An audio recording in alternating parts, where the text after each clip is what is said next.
Bonsoir, bonsoir. Nous allons faire donc une vidéo sur les épreuves. Nous sommes ici en face de l'épreuve de 2021. C'est la deuxième épreuve de mathématiques. Et nous allons corriger le problème 2. En notre temps, on aura à corriger le problème 1. Vous pouvez aller dans la description voir la correction. Donc, nous sommes au niveau du problème. Je précise, c'est l'École nationale supérieure polytechnique de Yaoundé. Épreuve de 2021, c'est l'année dernière. Et voici donc l'épreuve. On considère la série statistique suivante. De modalité X1, Y, X, Y, I, où les X, Y, sont les notes de maths. Et les Y, sont les distances en kilomètres, les domiciles des élèves à l'établissement. Donc voilà X, Y, qu'on a donné dans le tableau. Et actuellement, si on me demande les droits de régression de Y en X et de régression de X en Y sont respectivement pour équation Y égale à moins 0,6 plus X plus 9,8 et X égale à moins 1,4 Y plus 15. 1. Déterminer les coordonnées X bar Y bar du point moyen du nuage associé à cette série. 2. Déterminer les coefficients de corrélation linéaire R. Quelle conclusion peut-on en tirer? Donc nous allons passer à la page 2. Page 2. Les X, Y sont les termes d'une suite arithmétique de raisons R' et de premier terme X1 égale à 1. Déterminer R' et X8. Petit 4. Déterminer une estimation de la distance du domicile de l'élève à l'établissement lorsqu'il a la note 15 en mathématiques. 5. Une urne contient 8 boules numérotées de 1, 3, 5, 7, 9, 11, 13, 15. On tire au hasard une boule de cette urne et on a réussi lorsqu'on a une boule portant un nombre supérieur à 10. Petit A. Quelle chance a-t-on de réussir? Petit B. Le tirage précédent est fait 10 fois en remettant chaque fois la boule tirée dans l'urne. Soit X. La variable aléatoire donnant le nombre de réussites après ces 5 tirages. Bon, en fait, ils ont dit 10 tirages, qui avait 10 tirages. Déterminer la loi de probabilité de X, puis calculer E de X et V de X. Donc, voilà l'exercice. Nous allons directement commencer la correction. Donc, en fait, si vous êtes nouveau sur la chaîne, je suis Jacques Camden du groupe de répétition Nabla. Donc, nous allons déterminer maintenant X bar, on commence à répondre aux questions. Solution.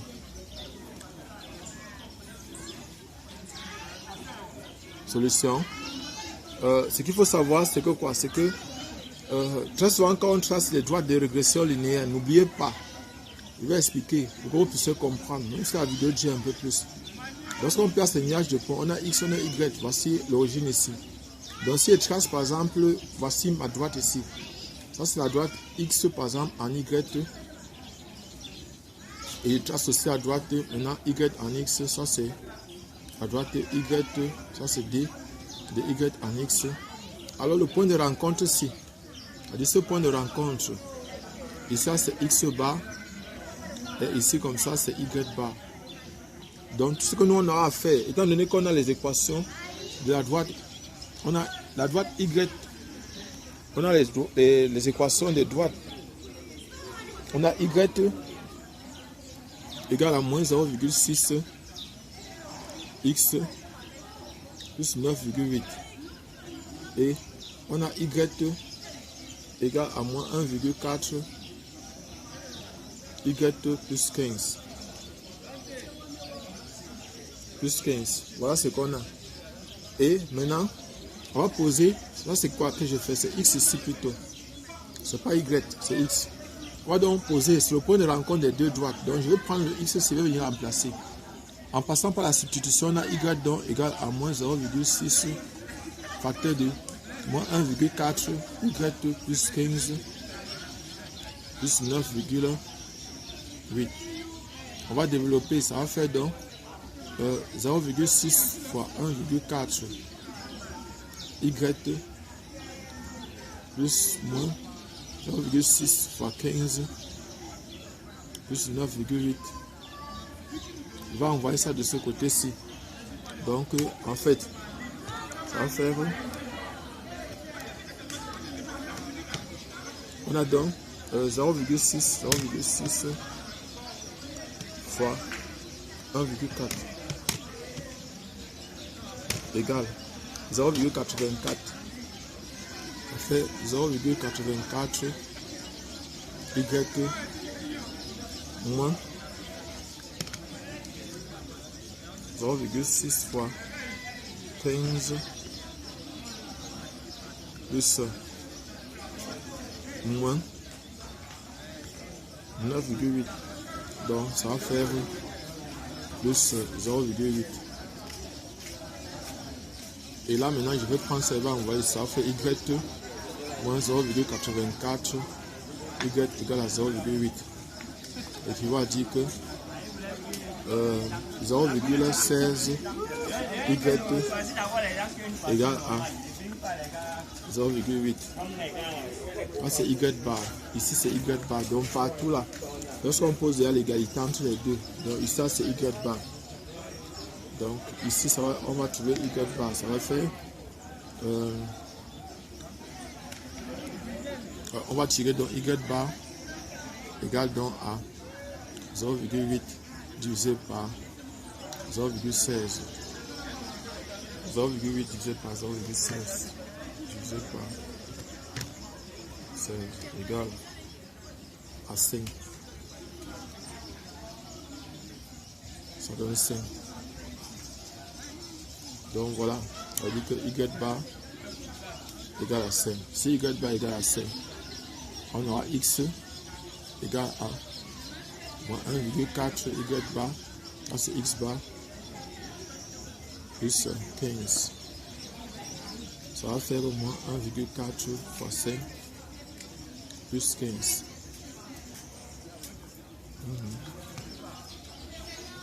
Moins 1,4 fois 5 égale plus 15 égale à 8. Ça donne 8. Donc ça veut dire que le point moyen x bar, y bar est donc égal à x bar égale à 8 pendant que y bar égale à 5. Donc voilà ça. Voilà le point moyen qu'on a. Voilà le point moyen. On va donc continuer.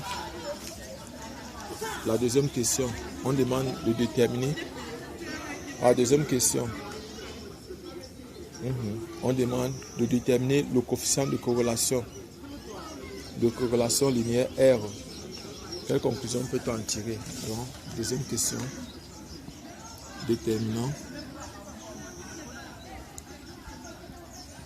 le coefficient de corrélation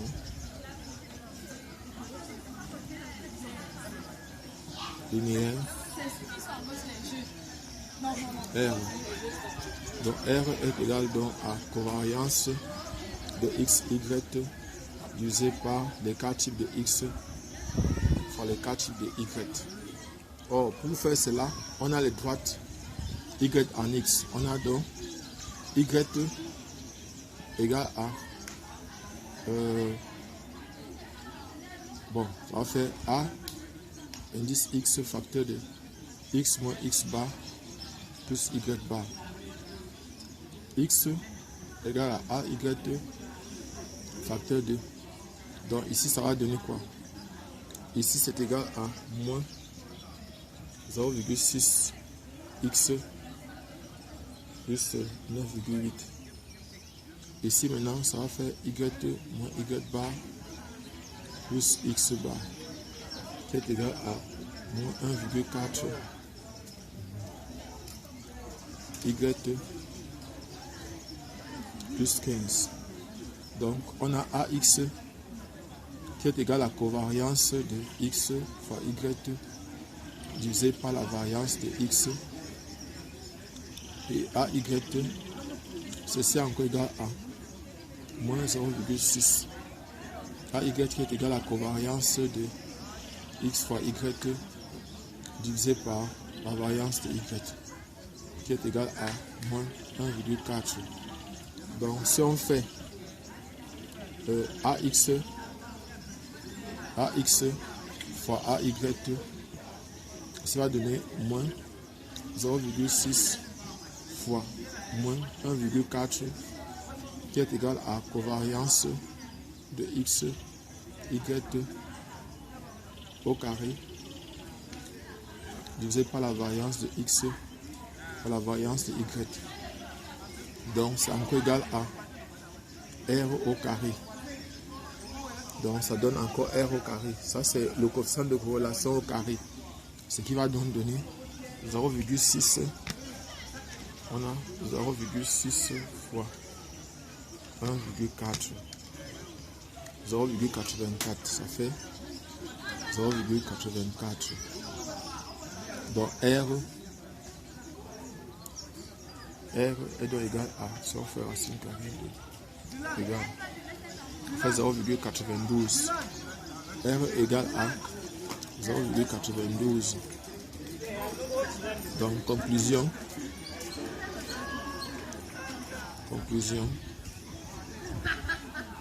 R est proche de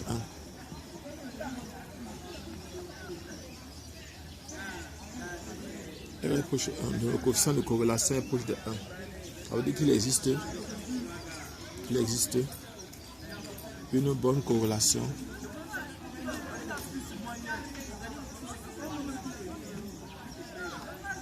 entre X et Y.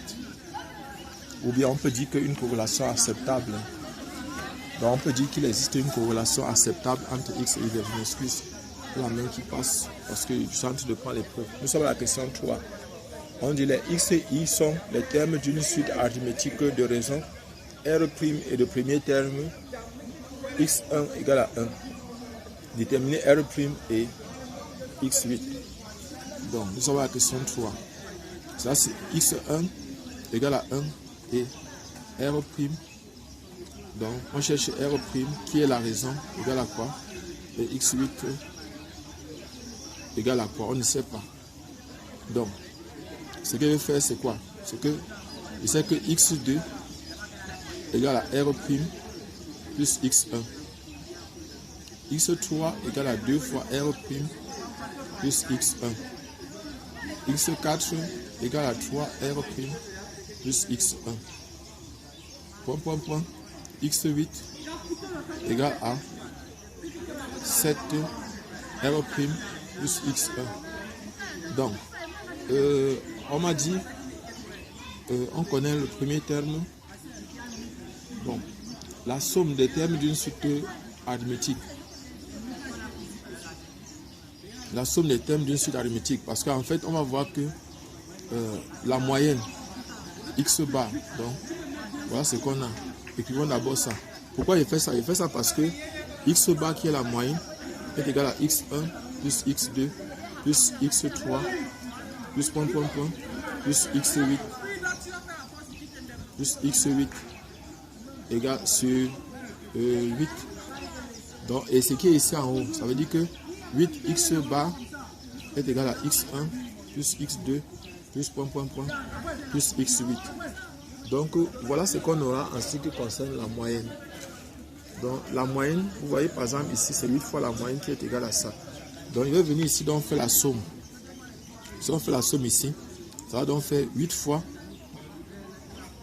la moyenne égale donc à on va faire R' facteur de 1 plus 2 plus 3 plus plus 7 plus maintenant il y a combien de fois x1? Donc j'ai oublié de mettre x1 égale à x1, x1 égale à x1. Il y a 8 fois x1 plus 8 fois x1. Donc voilà ce qu'on a. Et on va faire dans la somme de ceux-ci. La somme de termes ici, c'est les 7 premiers termes. Les 7 premiers termes, ça va faire 7 fois 8 divisé par 2 fois R' plus 8 fois X1. Donc c'est R' que je cherche ici. R', donc ça va faire ici, on va simplifier. Ça va faire ici. Ici, ça va faire 4 fois 7. 4 fois 7, 28. 28, R' plus 8 fois X1. Donc je vais tirer donc X1. Ça va faire R' est donc égal à 8 facteur de X bar moins X1 divisé par 28. Donc ça va faire 8 facteur de X bar a donné combien tout à l'heure? Donc on a calculé X bar tout à l'heure. Ça fait 8 moins 1 sur 28. Ça va faire 8 fois 7 sur 28. Or, ici, ça va faire quoi? 28, c'est 4 fois. Ça fait 8 fois 7 sur 4 fois 7. 4 fois 7, 28. On simplifie. On va simplifier. Ça va donner 2. Le R' est égal à 2. Donc, si R' est donc égal à 2, donc R' égale à 2. Ça veut dire que X8 est égal à 7 fois R' plus X1. Donc X18 est donc égal à 7 fois 2 plus 1. Ça fait 15. Donc X8 égale à 15 et R' égale à 2. Donc voilà ce qu'on a. Voilà ce qu'on a. Et on va donc continuer. Question 4. Déterminer une estimation. Déterminer une estimation du domicile de l'élève à l'établissement lorsqu'il a une note de 15 en maths. Donc nous sommes à la question 4. Donc X égale à 15. Alors on sait que Y est donc égal à... Y était égal à quoi? C'est moins 0,6 X plus 9,8. Donc si X égale à 15, ça va faire moins 0,6 fois 15 plus 9,8. Donc on va prendre la calculatrice, on va calculer. On a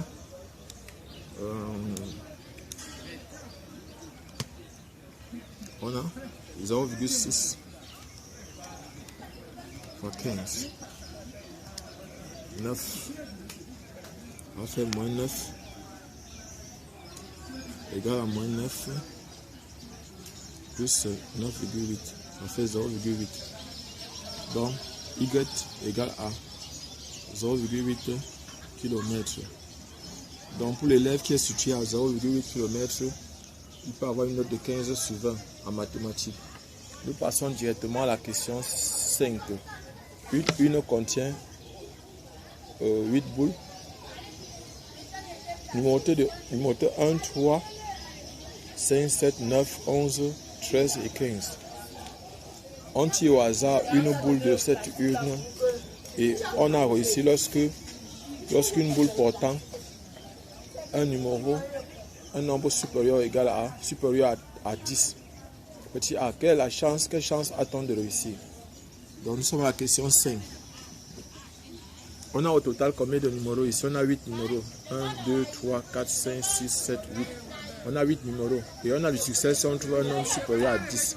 1, 2, 3. Donc on a 3 chances sur 8. Donc la probabilité du succès. Probabilité du succès est P égale à 3 sur 8. Donc c'est ça en fait. Donc c'est cardinal de A sur cardinal d'oméga. Donc voilà, ça va donner ça. Et puis maintenant, ça c'est la chance qu'on a de réussir. Petit B, ça c'était petit A. Petit A. Donc c'est petit A. Maintenant petit B. Petit B, maintenant on dit que le tirage précédent est fait 10 fois. En remettant chaque fois la boule tirée dans l'urne. soit x la variable aléatoire donnant le nombre de réussites après ces 10 tirages. Normalement, c'est 10 tirages, c'est pas 5. On demande maintenant de déterminer la loi de x. Ici, on a la probabilité du succès. Donc, on a tiré. Donc, on peut associer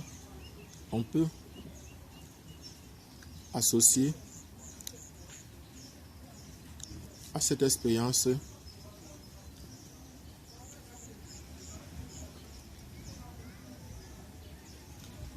une loi binomiale de paramètres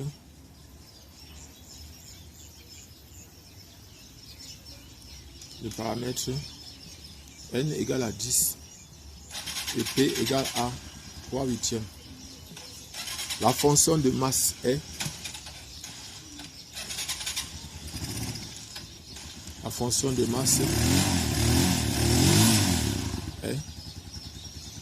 p de x. Donc déjà le nombre de succès x. Donc on peut associer à cette expérience une loi binomiale. La variable aléatoire. Donc on va d'abord parler de la variable aléatoire. X est une variable aléatoire associée au nombre de réussites. Donc x peut prendre la valeur 0, c'est-à-dire après les 10, on peut avoir 0 succès. 0, 1, 2, 3, 4, 5, 6, 7 et 8. Donc voilà x. Et maintenant, la fonction de masse est la fonction de masse est P de x égale à k égale à la combinaison de k dans 10p à la puissance k 1 moins p à la puissance 10 moins k. Voilà ce qu'on a. Et maintenant, on peut écrire ça dans un tableau. Et ça qui va constituer donc, si on met ça dans un tableau, on va constituer donc la loi de x. Donc la loi de x est la loi de probabilité de x est, on a ici x égale à k, p de x égale à k. Donc on a 0 ici, on a 1 ici, ainsi de suite jusqu'à 8. On a 8 ici. Donc ici on va revenir remplacer ici. Donc p de x égale à 0, p de x égale à 0 égale à la combinaison de 0 dans 10, p à la puissance 0, 1 moins p à la puissance 10 moins 0. Ça va faire 1 moins p à la puissance 10 qui est égal donc à 5 huitièmes à la puissance 10. Donc ici c'est 5 huitièmes à la puissance 10. Donc ici on aura donc 10 facteur de 10 facteur de 3 huitièmes facteur de 5 huitièmes à la puissance 9. À la puissance 9. Donc voilà comment on va remplir. On va remplir ce tableau en procédant comme ça. C'est-à-dire ici c'est P de x égale à 1. Il y a une combinaison de 1 dans 10. P à la puissance 1 moins P à la puissance 9. Donc ça va faire ici 10 facteur de 3 huitièmes facteur de 5 huitièmes à la puissance 9. Ainsi de suite, ainsi de suite. Donc voilà ce qu'on a. Et maintenant, voilà la loi de x. Donc on va remplir comme ça. Ici, le dernier 6 encore. Ça sera 3 huitièmes à la puissance 10. Voilà ce qu'on aura. Donc on peut remplir comme ça. On peut continuer comme ça jusqu'à ça. Maintenant, On demande de calculer la variance. On demande. Puis l'expérience mathématique et la variance. Donc, l'espérance mathématique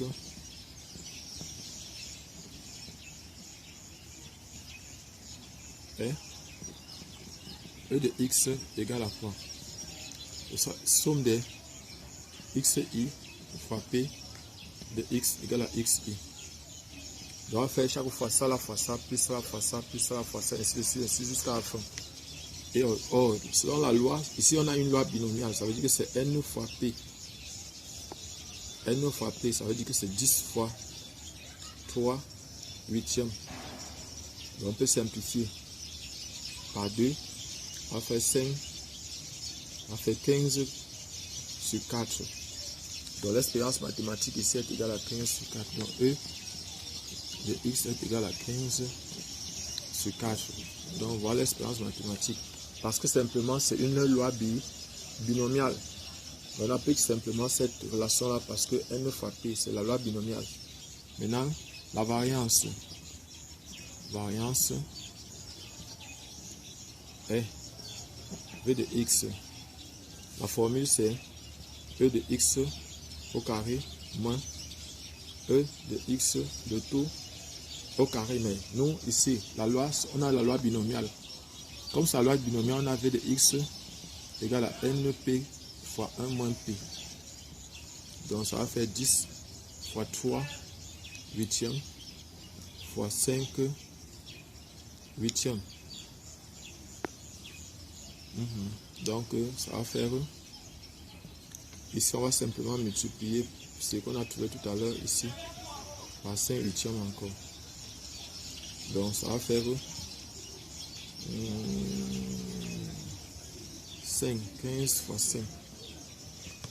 Je pense que ça va faire 75. 15 fois 5. 75. Donc ça va faire 75 divisé par 8 fois 4, 32. Par 32.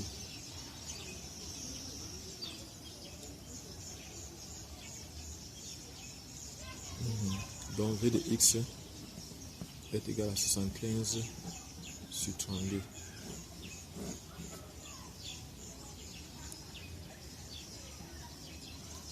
Par 32. Donc voilà par exemple ce qu'on a. En fait, si vous êtes nouveau sur la chaîne, on a fini l'exercice. J'espère que vous avez bien apprécié ce qu'on a fait. Si vous êtes nouveau, abonnez-vous et cliquez sur la cloche de notification. Je suis Job Kamdem du groupe de répétition Nable à Yaoundé au Cameroun. Je précise, au concours il a été lancé, il va passer pour l'année 2022. Je crois que c'est le 20 juillet. Donc, bonne chance à ceux qui se préparent et ceux qui veulent se préparer chez nous. Nous avons déjà commencé. Vous pouvez venir et nous on travaille profondément. Nous sommes à côté de Polytechnique de Yaoundé. Donc, si vous arrivez là, vous pouvez nous faire signe. Merci.